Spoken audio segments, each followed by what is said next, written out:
elijo vivir. ¿Cuál es el título? Muy bien, elijo vivir.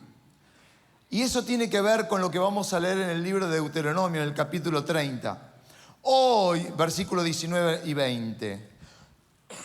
Hoy pongo el cielo y a la tierra por testigos contra ti, de que te he dado a elegir entre la vida y la muerte. Imagínate si te ponen a elegir entre la vida y la muerte. ¿Qué elegirías vos? Obvio. Nadie quisiera lo otro, pero ¿por qué entonces Moisés lo está diciendo? Entre la bendición y la maldición. Elige, pues, la vida, para que vivan tú y tus descendientes.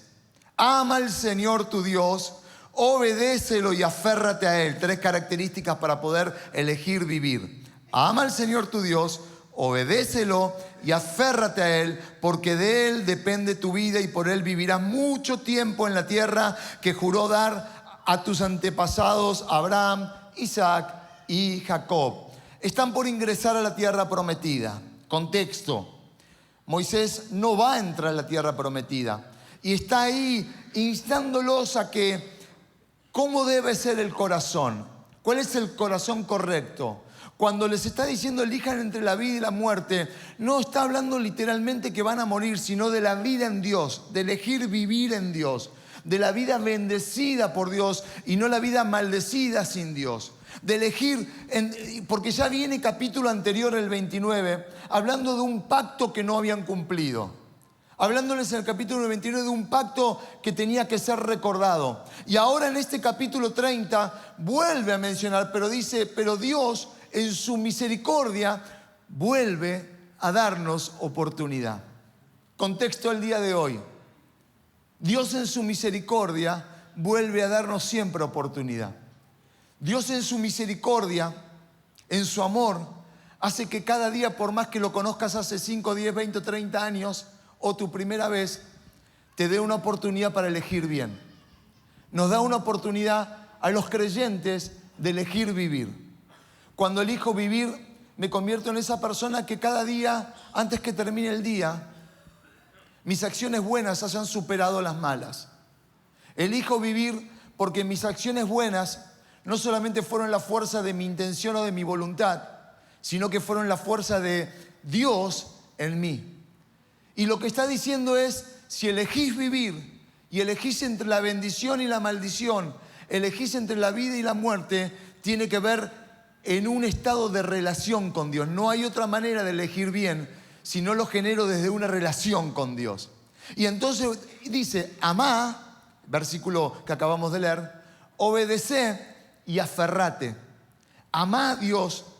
Y el amor de Dios no es un amor que solo voy a tener con Dios, sino que tiene que ver con mi alrededor. Amá, obedecé, una palabra que por ahí suena difícil, suena acrítico, suena a intempestivo, en alguna forma puede, tener muchas características no buenas, pero que tiene que ver con el gran amor de Dios. Y luego, aferrate. La elección va a ser a través de una relación.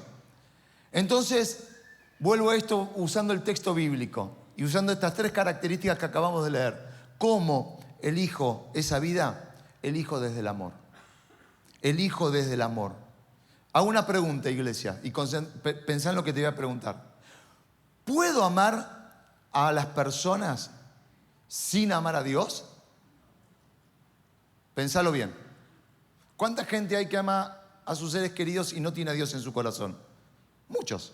Entonces, ¿puedo amar a las personas? ¿Puedo amar a la gente? ¿Puedo amar a una familia sin amar a Dios? Sí. Pero la pregunta sería, ¿pero puedo amar a Dios y no amar a las personas? Ahí es donde se convierten en un no. Cualquiera que dice tener a Dios o cualquiera que tiene a Dios en su corazón no puede no amar a las personas. No existe entonces el amor de Dios en mí si yo no amo. Un reflejo del amor de Dios en mí es cambiar mi naturaleza y empezar a tener un corazón de amor, de empatía, de acompañamiento, de entender que nos necesitamos, de que podemos estar en este lugar o podemos estar en diferentes ciudades o en diferentes lugares y que todos podemos contribuir con todos para el crecimiento de ese amor. Ahora hago una pregunta un poquito más profunda y es que ¿puedo amar a Dios y no amarme a mí mismo? Algunos se aman a sí mismos, dice, se me pone al espejo y dice, qué lindo.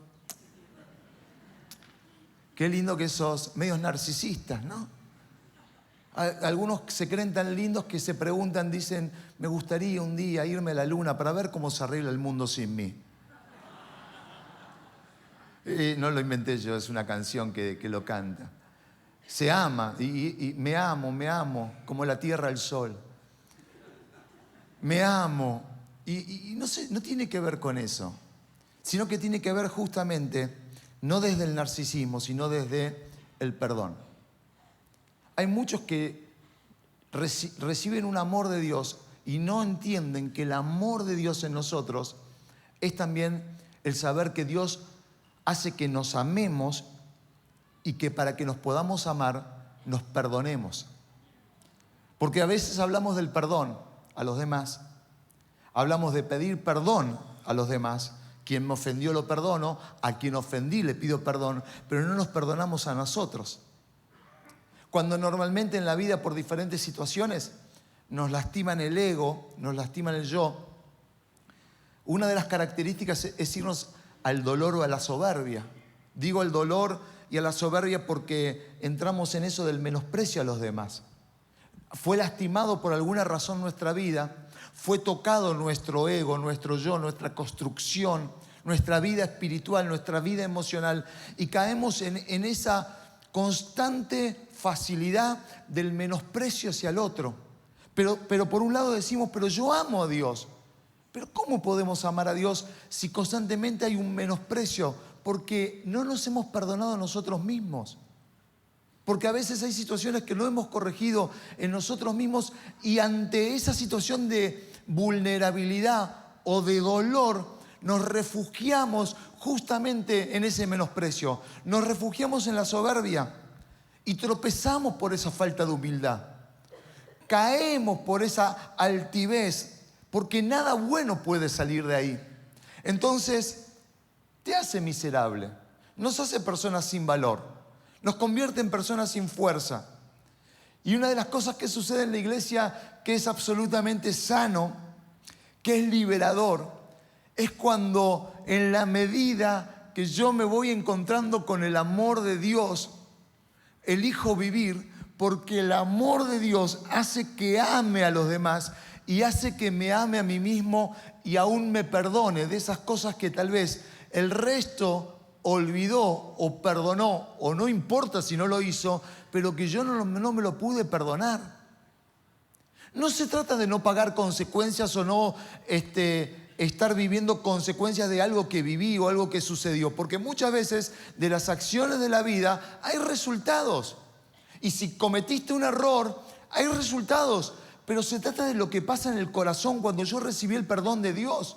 Si bien posiblemente estés transitando alguna consecuencia de algún error cometido, pero cuando venimos a Dios, Él comienza un nuevo proceso. Y ese nuevo proceso tiene relación directa con el perdón a uno mismo.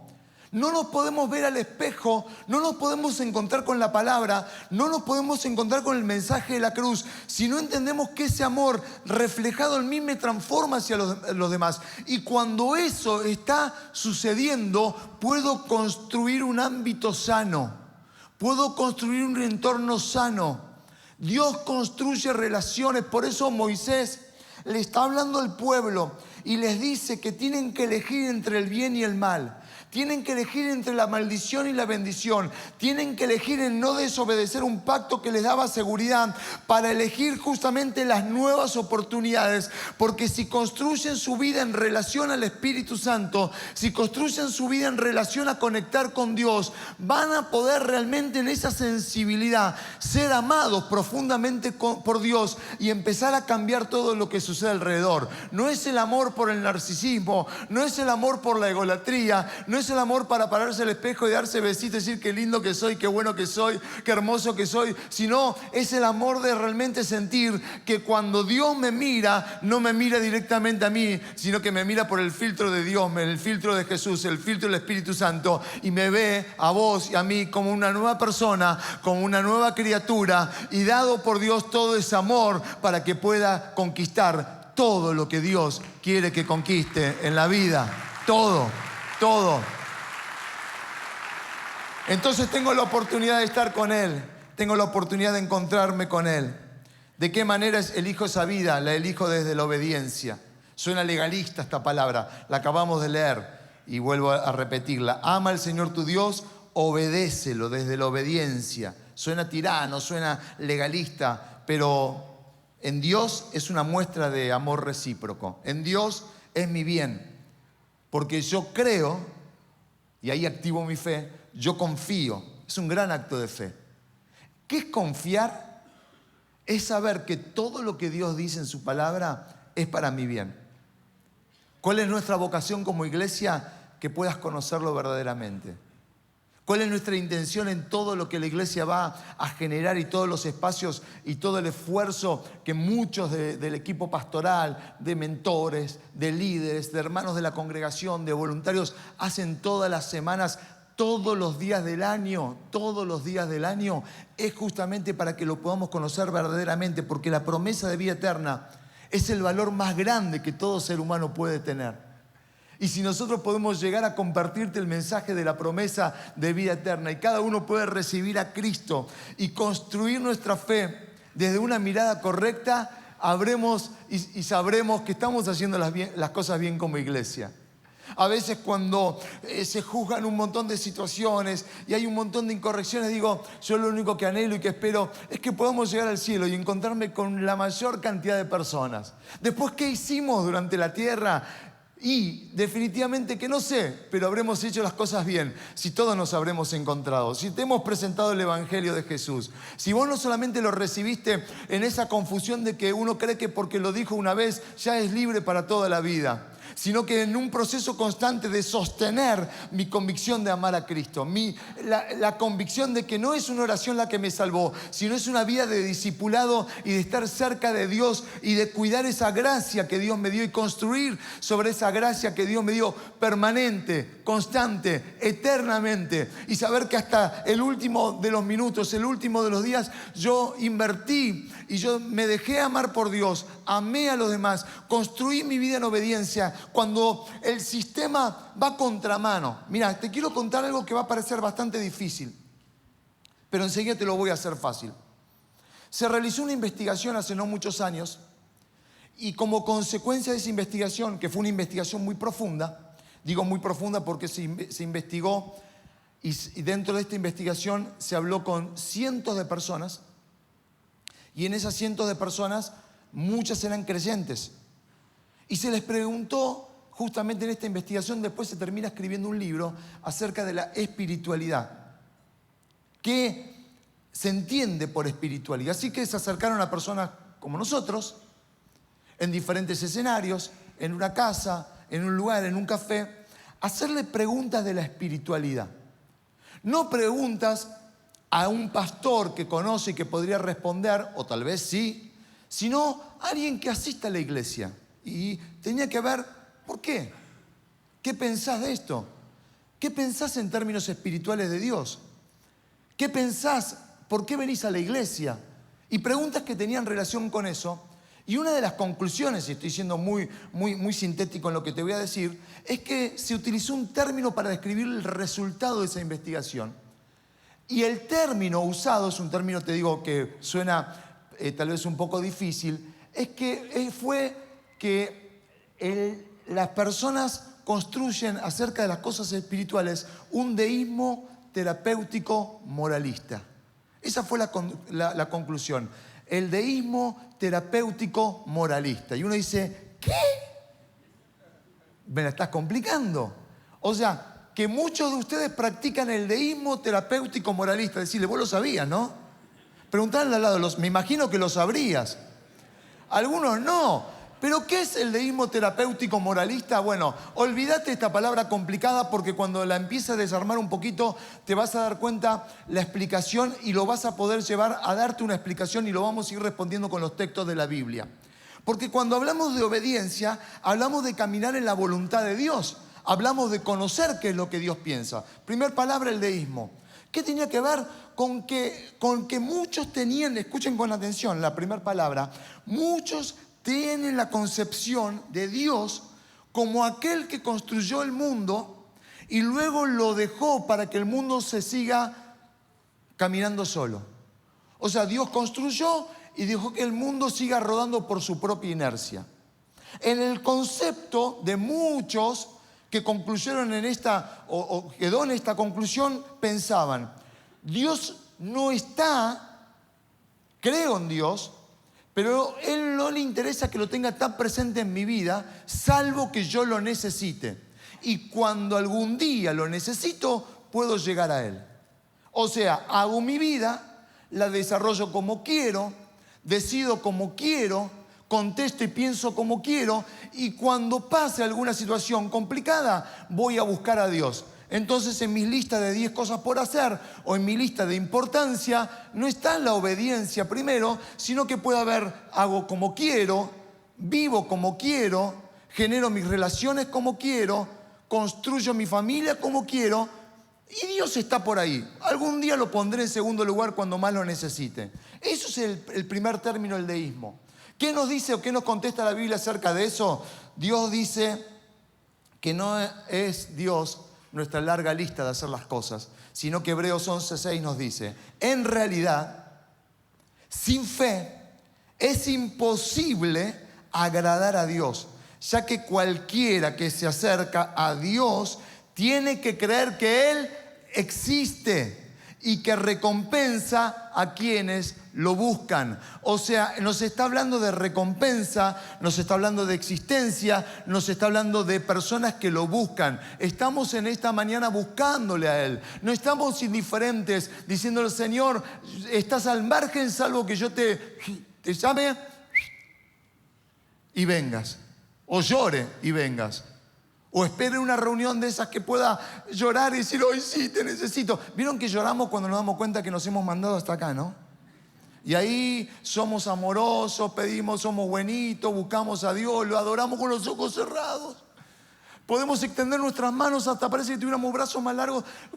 No digo que eso sea siempre, pero hay ocasiones donde nos damos cuenta, no estamos adorando, estamos diciendo, Señor, si no me ayudas en esta no salgo. Te pido por favor que me ayudes. Ahora sí voy a creer en serio. Ahora sí voy a dejar de hacer las cosas malas. Dice que Él recompensa a los que le buscan. Que Él está, Hebreos acabamos de leer. Primera de Juan 4:12, porque aunque nunca hemos visto a Dios, si nos amamos unos a otros, Dios habita. Y ahí la relación de lo primero que te dije. Si nos amamos, no puede haber una iglesia sin amor. Porque entonces Dios no habita. Porque entonces no hemos creído en Dios. Si nos amamos, Dios habita en nosotros. Y su amor en nosotros crece cada día más. Dios no está ajeno al pensamiento de muchos que creen que Dios existe, pero no está involucrado en los asuntos diarios, cotidianos de la vida. Sino que Dios está presente, Él quiere habitar en medio de nosotros. Que lo pongamos siempre en primer lugar en nuestras vidas. Que lo tengamos siempre en primer lugar en nuestras familias. Yo los felicito por poder estar en esta mañana en este lugar. Porque seguramente o lo tenés presente y primero en tu vida o estás haciendo el esfuerzo de que eso suceda. Y yo te desafío a que si alguno dice, bueno, no es tanto, vine porque ya se me hizo la costumbre los domingos levantarme temprano y venir. Ok, despabilate, reaccioná. Dios no es el deísta que hizo el mundo, que deja que se construya y se mantiene al margen, y mantenete más o menos a tiro, cosa que si lo necesitas, pegás un chiflido y Él te va a escuchar. Sería una falta de respeto. Obedecer a Dios es, me la juego por el amor de Dios, porque siempre va a ser mi bien. Pero en esta palabra difícil que te dije, luego venía una segunda palabra que es lo terapéutico. Entonces, ¿por qué llegaron a esta conclusión? No es mala la palabra terapéutico, porque la terapia tiene que ver con un conjunto de prácticas, o sea, que son para tratar una situación, así que no estaría mal. Pero en el folclore, la respuesta de la gente era esto: yo amo a Dios o yo voy a la iglesia porque la felicidad es el objetivo. O sea, voy para ser feliz. Entonces, cuando se habla de fe, yo quiero tener fe porque fe es sentirse bien con uno mismo. Cae en manos de la iglesia.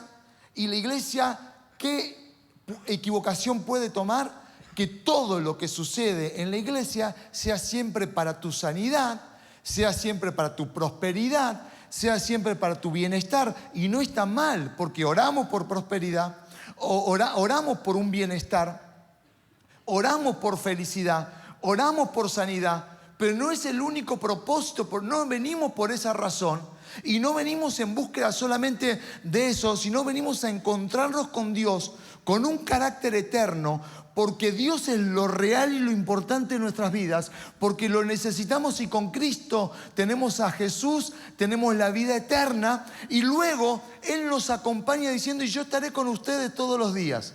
Voy a enviar mi Espíritu Santo. Y mi Espíritu Santo, y ahí habla de los dones del Espíritu Santo, que Dios enviaría señales, nos acompañaría con sus dones, que habría sanidades, que habría respuestas, que habría profecías, pero no es la búsqueda fundamental o única, sino que, porque si no se convierte en el árbitro final. Y el árbitro final, ¿qué termina siendo? Si yo no logré ese concepto de felicidad que yo tengo, no me interesan las cosas espirituales. Y es mucho más allá de eso, es consecuencia. En la conclusión de muchos era: yo me quiero sentir bien conmigo mismo. Y si logro sentirme bien, eso es fe. Y fe va mucho más allá, dice Mateo 11:28. Vengan a mí, todos ustedes que están cansados y agobiados, y yo les daré descanso. Carguen con mi yugo y aprendan de mí, pues yo soy apacible y humilde de corazón.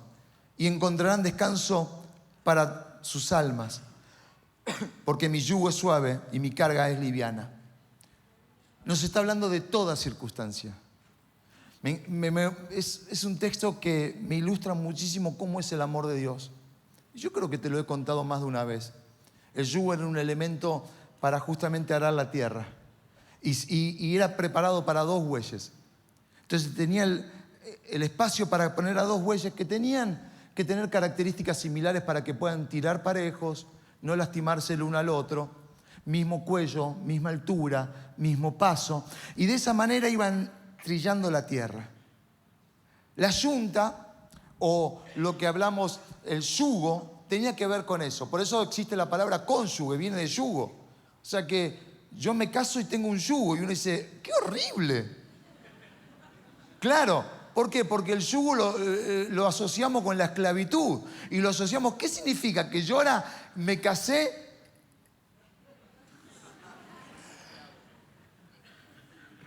Sí. No. Sino que es el concepto que era como 2 bueyes tiran juntos, así funciona un matrimonio. En un yugo, ¿qué era? Tiramos juntos el proyecto familia. No tira uno y el otro no. Porque si no, cuando pasa eso, uno se lastima. Porque quien hace esa mala fuerza empieza a exigirse en un costado. Y ahora Jesús habla de yugo. Y dice: ¿estás cansado? ¿Estás agobiado? Mi yugo es fácil. Mi carga es ligera. Jesús está conmigo. Él está haciendo la fuerza. Y cuando yo ya no doy más, Él sigue haciendo la fuerza. Entonces de golpe me siento increíble y estoy diciendo: ¿cómo estoy tirando la vida? ¿Cómo estoy tirando la familia? ¿Cómo estoy saliendo adelante? Es Jesús que hizo que tu carga sea ligera. Y no es que está mal que me lo crean, me la tengo que creer. Porque va a haber muchos momentos que vas a decir, Señor, mis pies no dan más, mis fuerzas no dan más, pero yo no puedo detenerme por esa característica. ¿Cómo hago para seguir adelante? Vengan a mí los trabajados y cargados, que yo les haré descansar.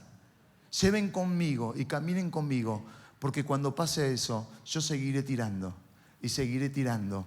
Serán momentos de felicidad, no serán momentos de felicidad, serán momentos de decisión, serán momentos de nuevas oportunidades, serán momentos de perder oportunidades. Yo siempre voy a hacer que lleves la carga, y muchas veces tu carga va a ser liviana y va a ser ligera, y esa es la promesa del Espíritu Santo en cada uno de nosotros. Ligera es mi carga, Él nos acompaña. No es que nos hace la vida fácil, porque hay un compromiso de nosotros de caminar. Entonces, te acabo de leer otro texto, y por último esta palabra que termina hablando en esta conclusión de cómo interpretaban el concepto de estas personas en este deísmo terapéutico moralista. ¿Cuál era el concepto que escucharon de muchos? Entre los buenos y los malos. Lo suficiente en esta vida es que seas bueno. Y todo se trata de ser bueno o de ser malo. Y es la gente buena la que va al cielo. Yo quiero decir algo que no es así. La Biblia dice que la gente buena no va al cielo. ¡Ah, buenísimo! Entonces salgo de acá y hago todas las cosas malas. Tampoco. Porque sería incoherente que alguien diga que tiene a Dios y no hace cosas buenas. Así que estamos al horno. Si tenemos a Dios, hacemos cosas buenas. Pero no significa que los buenos van al cielo. Y ese es el concepto errado.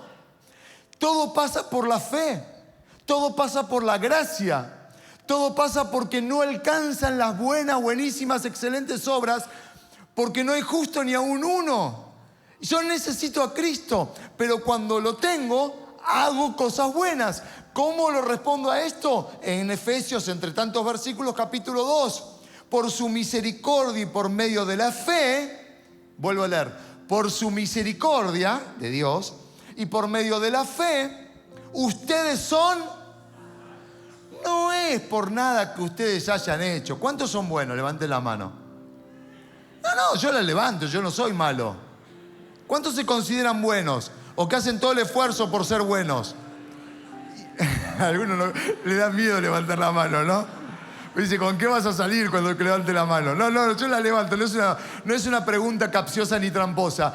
Todos queremos ser buenos. Hay algunos ahí por ahí que se muerde la lengua y muere envenenado, ¿no? Pero después los demás son buenos y queremos serlo. Bueno, no es por nada que ustedes hayan hecho esto. La salvación es un regalo de Dios y no se obtiene haciendo el bien. Esto es así para que nadie se sienta orgulloso. Somos creación de Dios, creados en Cristo Jesús para hacer las buenas obras que Dios de antemano ya había planeado. Es totalmente al revés.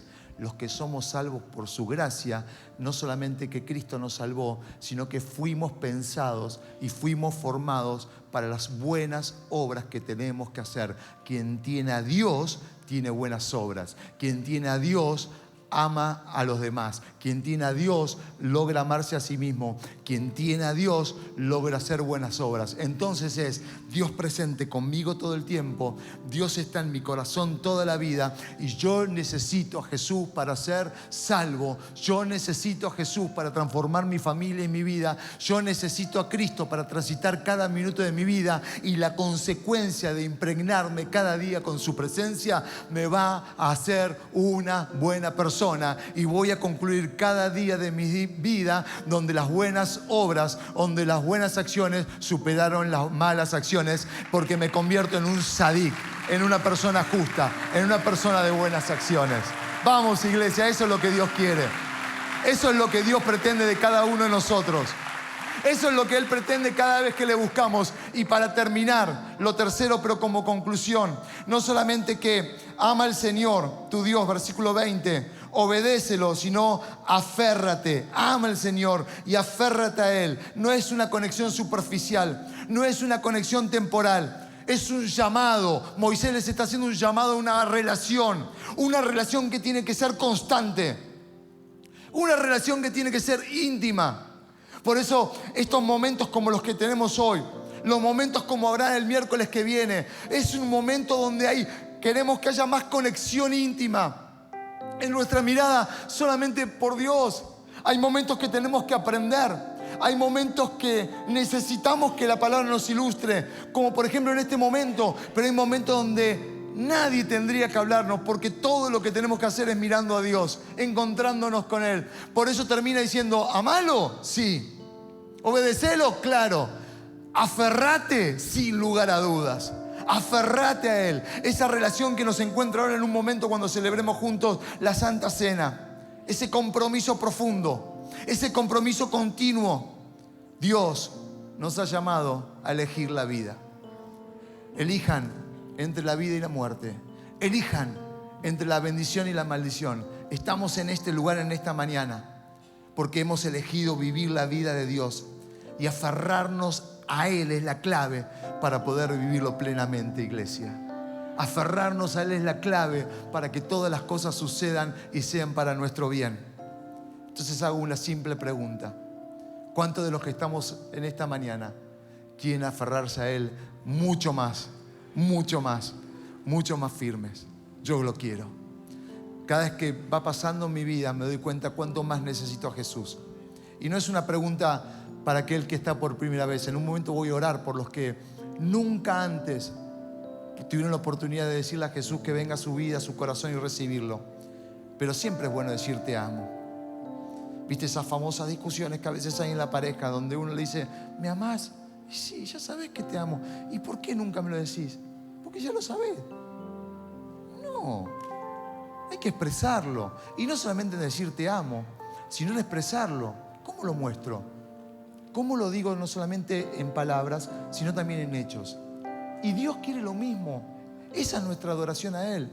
Yo le expreso mi amor a Dios en mi adoración.